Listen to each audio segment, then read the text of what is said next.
और चलिए शुरुआत करते हैं हमारी खास पेशकश की, दलित वोट की जंग। जी हां, 24 का रास्ता तलाशा जा रहा है, लेकिन कौन कौन सी पार्टियां मैदान में हैं और किस तरह से मुकाबला दिलचस्प बना हुआ है वो आपको बताते हैं। बसपा प्रमुख मायावती ने सपा पर बड़ा निशाना साधा है। मायावती ने यूपी विधान परिषद की 2 सीटों पर हुए उपचुनाव में सपा पर दलित पिछड़ा उम्मीदवार को उतारे जाने पर ट्वीट करके घेरा। उन्होंने कहा कि यूपी विधान परिषद की 2 सीटों के लिए उपचुनाव में हार निश्चित होने के बावजूद चुनाव में सपा ने दलित और ओबीसी उम्मीदवार को खड़ा करना और उनकी अनदेखी करना यह साबित करता है कि दलित वर्गों के लिए सपा की षड्यंत्रकारी नीति में थोड़ा भी बदलाव नहीं आया है। सपा की सरकारों के दौरान ऐसी ही संकीर्ण और घृणित राजनीति से दलितों और अन्य पिछड़ों और अकलियत समाज के लोगों का काफी अहित होता रहा। ऐसे नुकसान से बचने के लिए बसपा ने समाज के लोगों से बचने की अपील की है। और मायावती के आखिर इस बयान के मायने क्या हैं? क्योंकि विपक्षी एकता का भी दम भरा जाता है, लेकिन उससे पहले जो बयानबाजी हो रही है उसका आखिर मायना क्या है, क्या अर्थ निकाला जा रहा है, इसी पर बातचीत करेंगे। 3 खास मेहमान हमारे साथ जुड़ गए। समाजवादी पार्टी की ओर से नितेंद्र यादव जी हमारे साथ हैं, भारतीय जनता पार्टी की ओर से दीपक सोनकर जी हैं और शाहिद मंसूरी जी हैं बीएसपी पार्टी की ओर से। तीनों ही मेहमानों का बहुत स्वागत है। और शुरुआत नितेंद्र यादव जी मैं आपके साथ करना चाहूंगा। 2024 का चुनाव ज्यादा समय नहीं बचा है, लेकिन जिस तरह से आप भारतीय जनता पार्टी से मुकाबला कर रहे हैं, विपक्षी एकता की भी जगह जगह पर बात हो रही है, लेकिन उससे पहले जो मायावती के सुर हैं बिल्कुल आपके खिलाफ नजर आ रहे हैं। और जिस तरह से एमएलसी चुनाव में जो नतीजे आए हैं उपचुनाव के, उसके बाद उन्होंने एक बार फिर आप पर कड़ा प्रहार किया है। क्यों आपको लगता है कि आखिर ऐसा हो रहा है? रितेश जी, धन्यवाद चर्चा के लिए। जी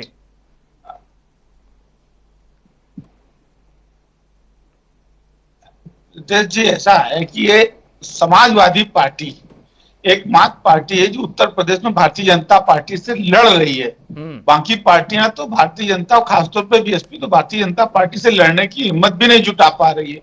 और उसके बाद इस तरीके के तंज कसना सीधे सीधे भारतीय जनता पार्टी के सामने दंडोत होने का सबूत दे रही है। बहन जी का हम सब लोग लगातार सम्मान करते रहे हैं, लेकिन जिस तरीके से समय समय पर वो भारतीय जनता पार्टी के सामने दंडोत होकर के सरेंडर मोड में नजर आती, तो मुझे लगता है कहीं ना कहीं उनका आत्मबल कमजोर है, कहीं ना कहीं वो किसी दबाव में है, किसी डर की राजनीति करती है। बहुजन समाज पार्टी आज ना तो सड़कों में संघर्ष करने की स्थिति में है, ना सदन में संघर्ष करने की स्थिति में। इसके बावजूद समाजवादी पार्टी, कम से कम भारतीय जनता पार्टी की वो जो डगर है, जो उनका एक लगातार विश्व विजय का रथ है, उसको रोक करके खड़ी हुई है।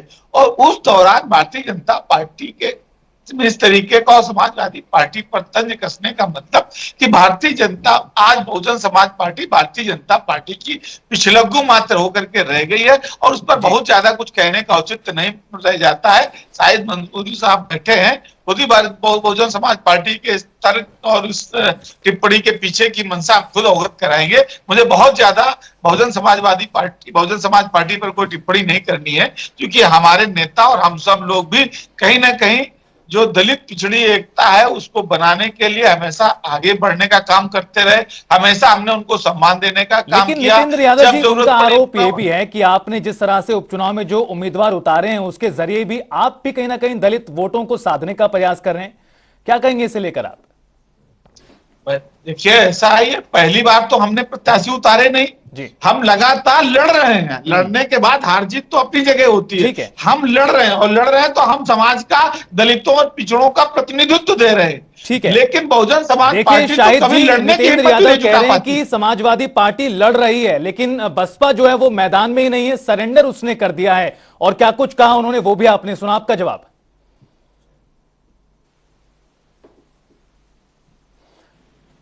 पार्टी के बारे में कम मालूम और हमारी पार्टी के बारे में ज्यादा मालूम है जी। इनको तो बेचारों को ये भी मालूम नहीं है। ये समाजवादी पार्टी के नितेंद्र यादव जी, ये 20-25 साल से मुस्लिम समाज इनको वोट देता आ रहा और ये बेवकूफ बना रहे हैं मुस्लिम समाज का। खास तौर से जो इनका समाज है, अखिलेश जी का जो समाज है, यादव समाज, वो सही कह रहे हैं कि भारतीय जनता पार्टी मैदान में चुनाव लड़ रही है और बाकी सब लोग न्यूट्रल पड़े गए। आपको मैं बता दूं, रितेश नहीं शाहिद जी, वो कह रहे हैं कि बहुजन समाजवादी पार्टी ने सरेंडर कर दिया, हम लड़ रहे हैं। नहीं, सरेंडर नहीं करा है। जी। सरेंडर तो इन्होंने कर दिया है। जो इनका 6% वोट है वो भाजपा में चला जाता है। बाकी तो जो बहुजन समाज का वोट है अपना, वो चट्टान की तरह बहन जी के साथ खड़ा हुआ है जी। बहन जी के साथ चट्टान की तरह बहुजन समाज पार्टी का वोट खड़ा हुआ है। विधानसभा में कितने % वोट मिले थे?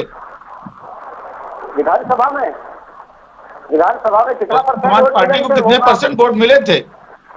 बहुजन समाज पार्टी को उपचुनाव में कहीं लड़ते हो आप? जी, उपचुनाव में कहीं लड़ते हो? अरे वोट भैया, सीधे उपचुनाव सीधे बहुजन लड़ते समाज हैं, पार्टी को लड़ते देने हैं। की बात करती है बसपा। सीधे देखिए, एक नारा देते हो कि सपा को हराओ, चाहे भाजपा को जिताना क्यों ना पड़ा। इसके बावजूद मंसूरी साहब यहाँ बैठ करके इस तरीके की बातें कर रहे। आपको तो मुझे लगता है अधिकृत भी नहीं किया गया होगा वहां से बोलने के लिए। नहीं, आपको की तो हैसियत भी देखिए नहीं है यादव जी, कि तमाम मामलों मेरी में बात अपने सुनिए। प्रवक्ता ही भेज दे। यादव जी मेरी बात सुनिए। जी। अब आपका देखिए बस्ता बन चुका है, सही बात है। आप सिर्फ, आपको हमारी पार्टी नजर आ रही है, आपको बहुजन समाज पार्टी तो ही सारी पार्टियां जो बात करती हैं। आप अपनी अपनी पार्टियों की बात करिए। हम अच्छी तरह जानते हैं हमारा कितना % वोट आया है विधानसभा में, ये हम अच्छी तरह जानते हैं, मालूम है। अरे आपका कितना वोट मतलब, मैं आया है? शाहिद मंसूरी की बात नहीं कर रहा हूँ। आप यहाँ बहुजन समाज पार्टी की ओर से चलिए बैठे हो भाई। नितेंद्र यादव जी, बहुजन शाहिद समाज मंसूरी पार्टी जी, का पक्ष मैं रखो, लौटूंगा मैं आपके व्यक्तिगत पास। बात नहीं कर रहा हूँ। मैं लौटूंगा आपके पास। व्यक्तिगत टिप्पणी बात ज्यादा नहीं कर बेहतर रहा नहीं हूँ। है, आप कम मुद्दों से कम पर ही रहते बीएसपी की हैं। बात ठीक करिए है ना, बीएसपी की मुद्दों नितेंद्र पर यादव बात जी करिए। और शाहिद मुद्दों पर बात मंसूरी जी। करिए। शाहिद मंजूर ठीक है, मैं मंसूरी की लौटूंगा आपके बात नहीं पास। कर रहा हूँ शाहिद भाई। ठीक है ये आप नितेंद्र यादव बहुजन जी, समाज ठीक है। पार्टी के बारे में दीपक बताएं। सोनकर जी, बहुजन समाज देखिए, पार्टी भाजपा से 2019 कहां पे में लड़ रही है? गठबंधन हुआ सदन था में लड़ एक। रही है, संसद में ठीक लड़ रही है है, नितेंद्र सड़कों पे यादव जी लड़ और रही शाहिद है, मंसूरी जी, विचारधारा पे लड़ रही है। प्लीज सर, हमारा प्लीज। इससे शाहिद मंसूर जी, मैं लौटूंगा हमारा आपके इससे पास, फिर जरूर आपका जवाब लूंगा। दीपक सोनकर जी, 2019 में गठबंधन हुआ, बुआ भतीजे की जोड़ी को खूब प्रचारित भी किया गया, लेकिन गठबंधन ज्यादा चला नहीं, नतीजे आए और गठबंधन भी टूट गया। 24 से पहले एक बार फिर बयानबाजी तेज हो गई है, और जो अब बयानबाजी एमएलसी उपचुनाव के नतीजों के बाद हो रही है, भारतीय जनता पार्टी को किस तरह से फायदा होता है अगर इस तरह से दोनों ही विपक्षी पार्टियां आपस में उलझकर रह जाएंगी तो? देखिए रितेश जी, आपने बहुत अच्छी बात कही 2019 के गठबंधन की। उसका परिणाम भी हमने देखा कि किस तरीके से देश के अंदर और प्रदेश में, उत्तर प्रदेश में हुआ भतीजे एक साथ आकर के कैसे जनता ने इस बात को महसूस किया कि ये किस तरीके से जनता के हित के लिए नहीं आज एकत्रित हो रहे हैं। ये केवल सत्ता की कुर्सी पाने की चाह में और सत्ता की मलाई को चखने के लिए आज एकत्रित हो रहे हैं। तो जनता ने उसका परिणाम इनको देने का काम किया। रही बात, अगर जिस तरीके से आप जिस विषय पर आज हम लोग बैठे हैं, जिस पर हम चर्चा कर रहे हैं, जिस तरीके की प्रवर्तन की बात आती है जी, देखिए, कहीं ना कहीं ये बात तो जरूर है रितेश जी कि एक और समाजवादी पार्टी एक अपना रूप दिखाती है सम्मान का और एक दिखाती है रूप अपमान का। ये हमने भी देखा कि किस तरीके से अभी आदरणीय हमारे जितेन भाई कह रहे थे कि हमने आदरणीय बहन जी का बहुत सम्मान किया। नितेन भाई से पूछिए कि गेस्ट हाउस काउंट में आपने कितना सम्मान बहन जी का किया था, ये नितिन भाई बता सकते हैं। अरे सर दीपक जी, उसके बाद तो बहुत कुछ बदल दूसरा- गया ना। मैंने अभी ताजा दूसरा उदाहरण मैं- दिया, 2019 में गठबंधन भी हो चुका है, तो बहुत पुरानी बात हो गई ना वो।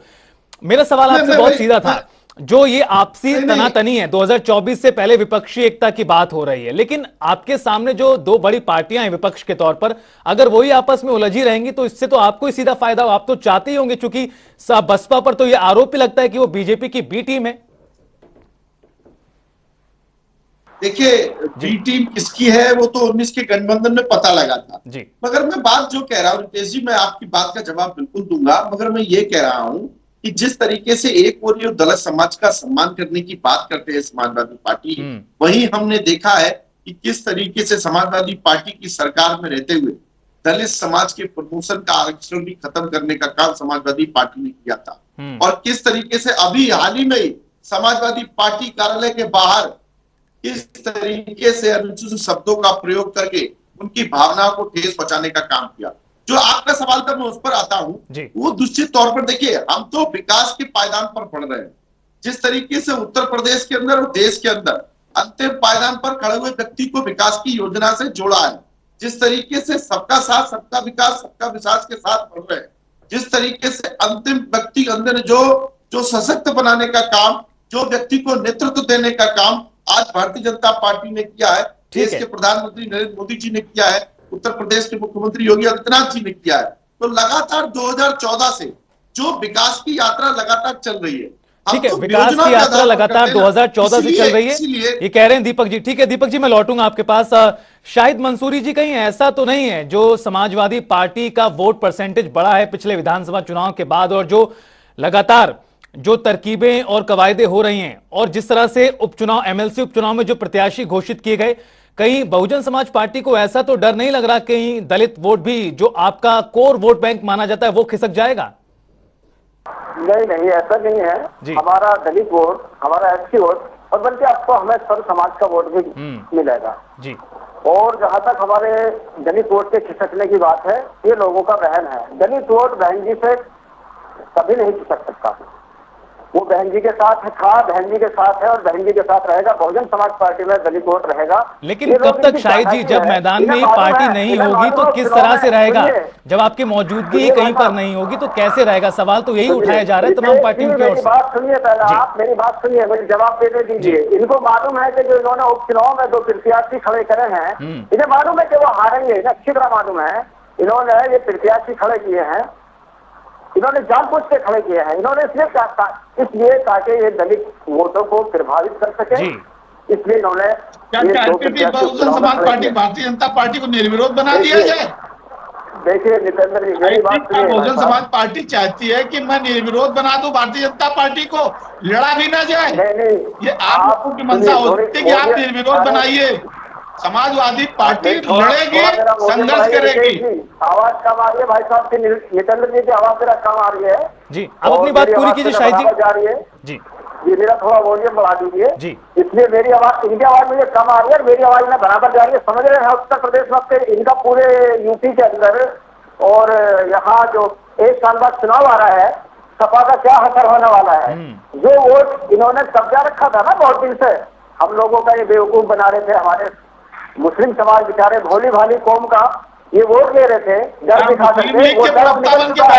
और वो सुनिए, मैं बहुजन समाज पार्टी का, सुनिए, अरे बहुजन समाज पार्टी का समर्थक हूँ, मैं बहुजन समाज पार्टी का समर्थक हूँ। मैं आपके सामने नहीं, मैं हिंदुस्तान के हर पार्टी की नीतियों पर बात करो, बहुजन समाज पार्टी की नीतियों पर बात करो। बहुजन समाज पार्टी की नीतियों पर बात कर रहे हैं। देखिए मेरी बात सुनिए, हम बहुजन समाज पार्टी की नीतियों पर बात कर रहे हैं। बहन जी जैसा नेता, बहन जी जैसा नेता, मायावती जी के चेहरे को उसने पहचाना है, 3 बार भाजपा की सरकार बनवाई है। अरे भाई साहब, बहन जी जैसा नेता इस देश में दूसरा नेता है नहीं, समझिए। हम लोगों की ये पार्टी अनुशासित पार्टी है, अनुशासन में रहकर बात करते हैं और हम लोग संविधान के दायरे में रह करके बात करते हैं। हम हल्ला बोल पार्टी नहीं है आपकी तरह भाई साहब, सुनिए नितेंद्र जी, हम हल्ला बोल पार्टी नहीं है। हमारी पार्टी बहुत अनुशासित पार्टी है और हम लोग बहुत अनुशासन में रहने वाले हैं और अनुशासन से ही अब बात करने वाले हैं, समझिए। नहीं, आप लोगों का कुछ नहीं है उत्तर प्रदेश में, कहीं भी नहीं है देश में। जो जितना करना था। चलिए जवाब ले लेते हैं नितेंद्र जी से एक बार। शाहिद जी एक बार जवाब ले लेते हैं। आपने कई तरह की बातें कह दी हैं समाजवादी पार्टी को लेकर। नितेंद्र जी, आपने सुना क्या कुछ कह रहे हैं शाहिद जी? वो कह रहे हैं कि आपका कोई आधार ही नहीं, ना प्रदेश में ना देश में, कैसे लड़ेंगे आप 2024 की लड़ाई? खत्म, अब कुछ नहीं है जी, सब कुछ खत्म हो गया नितेंद्र जी आपका।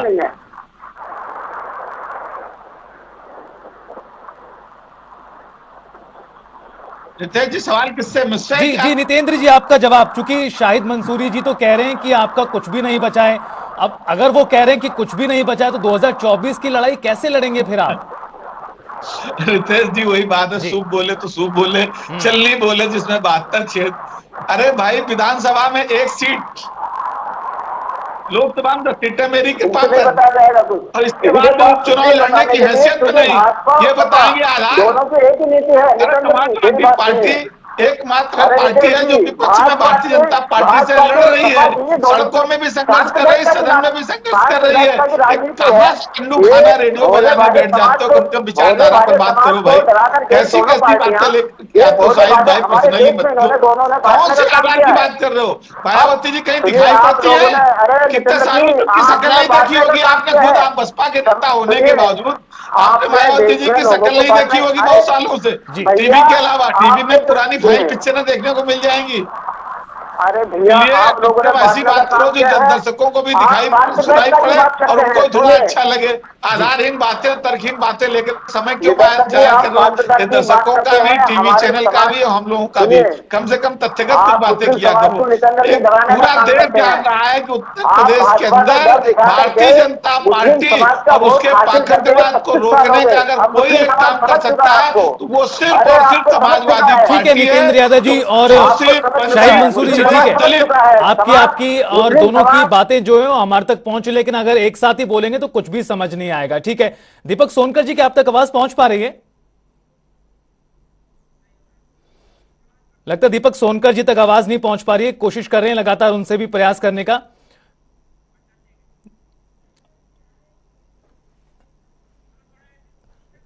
तो लगातार आपको बता रहे हैं किस तरह से जो ये पूरा मामला है उस पर राजनीतिक बयानबाजी तेज हो गई है। नितेंद्र यादव जी को भी आप सुन पा रहे थे, शाहिद मंसूरी जी भी अभी कुछ बोले हैं। जी शाहिद मंसूरी जी, क्या कह रहे हैं आप? मैं ये कह रहा हूँ, इन दोनों पार्टियों ने हमारे देश को बांटने का काम किया है, समाज को बांटने का काम किया है। ये भाजपा का डर दिखाते हैं नितेंद्र जी, और ये सपा का डर दिखाते हैं भाई साहब।